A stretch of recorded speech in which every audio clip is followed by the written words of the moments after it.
Hey guys, it's Hannah and this is Bookwormstalk, and today I'm going to be filming a review for April and Oliver by Tess Callahan. So beyond the plot, which is a wonderful vehicle for the character arcs, and beyond the carefully curated history and dimensionality of these really flawed characters, it is a spectacularly written novel. To put this book in a nutshell, it is about friendships that are steeped in history and old romantic feelings, and it is so gritty and infuriating and authentic. If you read the Goodreads summary, it describes April and Oliver as this slow burn romance with like tons and tons of angst. And yes, there is angst. Yes, it totally does fit the bill of a slow burn romance, but don't think I would classify it as like a romance.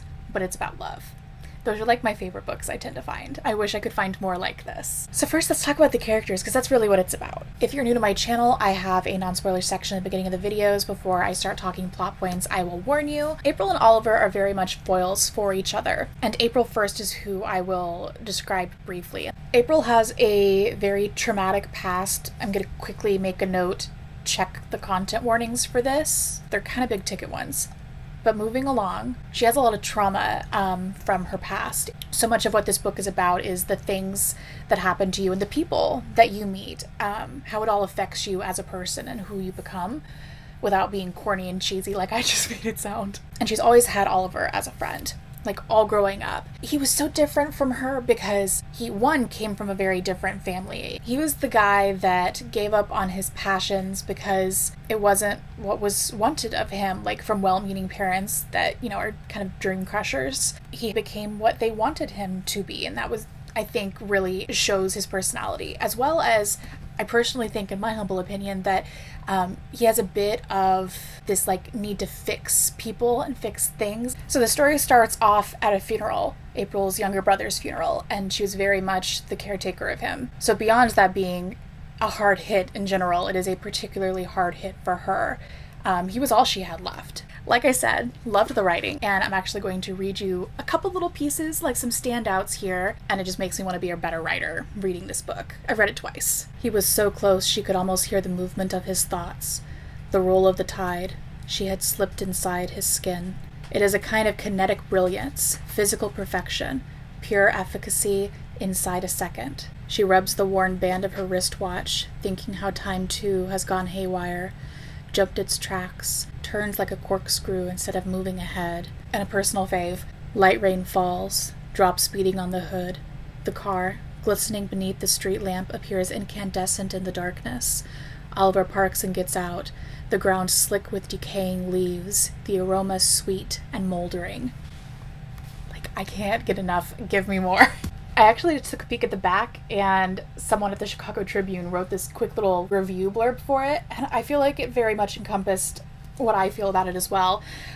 They said that the characters in this debut novel are rendered carefully, and the story barrels along with the velocity of slightly unhinged first love. Yes, so good. So I hope that I have sold you on this book. It is criminally underrated. I will recommend it over and over to anybody who I think would get something out of it and wouldn't be triggered. Another reminder, check the content warnings. But it's truly wonderful. Can't recommend it enough. So now I'm going to start talking about the spoilers. So if you are wanting to read this and you don't want to know what happens, now is the time to leave. If you don't mind and you want to hear it anyway, you can hang out. I would like you to know that it's taking a lot of self-control for me to not just read the book to you. It's taking a lot.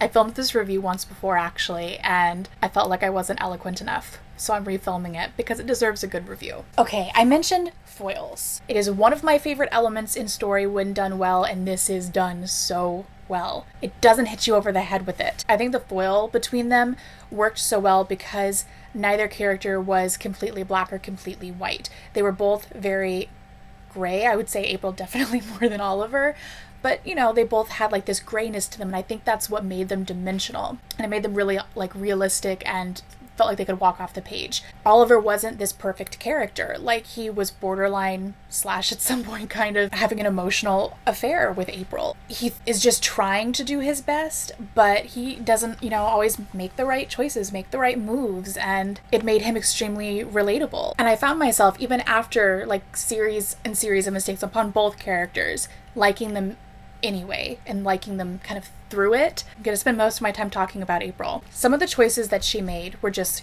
infuriating. Like when she kept going back to, I'm pretty sure his name was TJ or JT, I don't know why I confuse the letters. It was so just like you just wanted to shake her. But I mean, I've known people like that. That's sadly, but also very often the case, that they go back to the people that abuse them and they make excuses for the people that abuse them. Even him as a character, like we got background on, he wasn't this silhouette of a bad guy. In fact, I would venture to say that I wouldn't even consider him to be like the villain of the story. Yes, he was horrible and mistreated her, and even though we got the background, it didn't feel like justifying. Like he had a rough upbringing, like he really did, and it was more explanatory than it was making excuses. Though who I do find like the ultimate bad guy, what was his name? The guy from the bar that abused her. And I'm talking about this through like the lines and plot structure.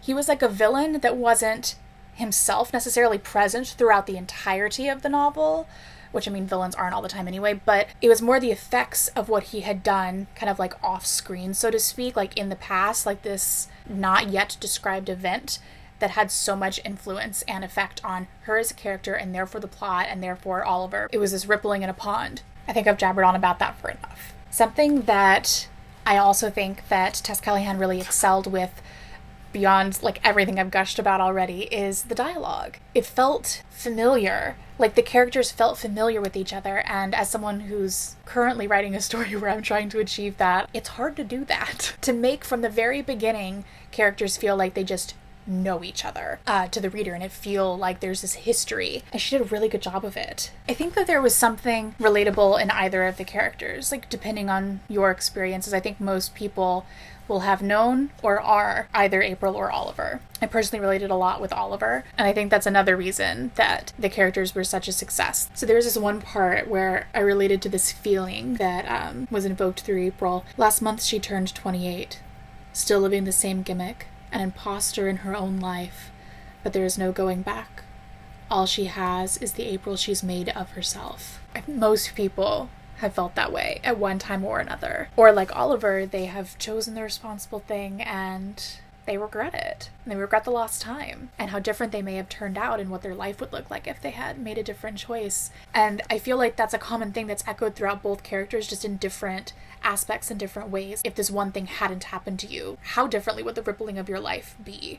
Versus there with Oliver, it was more if you had made this different choice. Like I mentioned, I have a lot of highlights in this and I'm dying to read you a little bit, and I hope you are game. Even now in the afterglow of his nearness, the way she once felt as a kid after receiving communion, saturated by presence.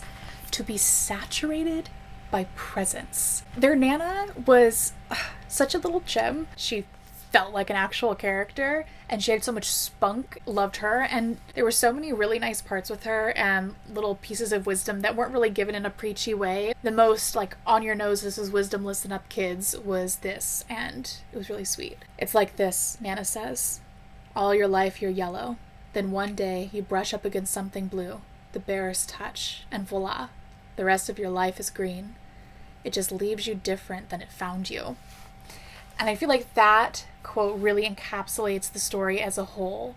Like it just takes one bad event to brush up against you and it colors the rest of your life, or it just takes one person to change how you interact or react or how you compare future relationships. It just takes one slight brush, whether large, whether small. I just really love the exploration. God, there are just so many beautiful parts in here. Like the night is cool and sumptuous, the turbulent surf resounding in the darkness. Stars rise over the ocean, the Milky Way teeming into the spray. There are no clouds, and yet the air smells of rain.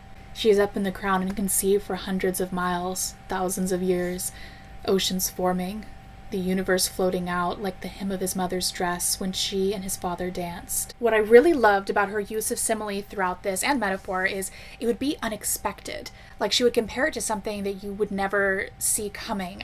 He does not want to remember it, but there it is, wrapping itself around his thoughts like roots circling in an overgrown pot. This one's kind of a loose one, but she is not afraid of breaking down anymore. Her insides are smooth and hollow as a carved-out canoe. She's floating. I felt so bad for Bernadette in this whole thing. Like, she was just caught in this mess, and, like, imagine how this affects future relationships for her. It was so sad. I felt so bad for her the whole time. I really also appreciated that she wasn't created to be this kind of villain. She was actually this very perfect character for like a while before you kind of got in to see what else was going on with her. Not to say that makes her bad, but you know, it was so sad, especially like with her mother's advice to kind of just like look the other way and like, well, once it's this, then there's no more. Like, that was so sad. And it created like an added conflict for you as the reader. Like, obviously you want April and Oliver to end up together. You see how great they are together, but like, he hasn't cut things off. Like, this is getting really messy. The poor woman's being dragged through this. And I really loved his brother too. Oh, such a fun bit of necessary comic relief, but not, I've got to find a different word for caricature, but like not in like this clown or fool kind of way. He felt like super real, but he was still comic relief. There's just so much I loved about this book. I hope that I hit all of my points. I literally wrote myself a little script. I haven't done that in years, reviewing a book, but this deserved it. If you're new to my channel or you are not subscribed and you're still around, if you would please do that so that you can be notified whenever I upload a new video, and you can check out some of my other reviews while you're here. I hope to see you guys next time. And if you'd like, you can keep up to me on the day-to-day on my Instagram, which is Hannah's Stories. So I think that is all. I'll talk to you guys later. Bye.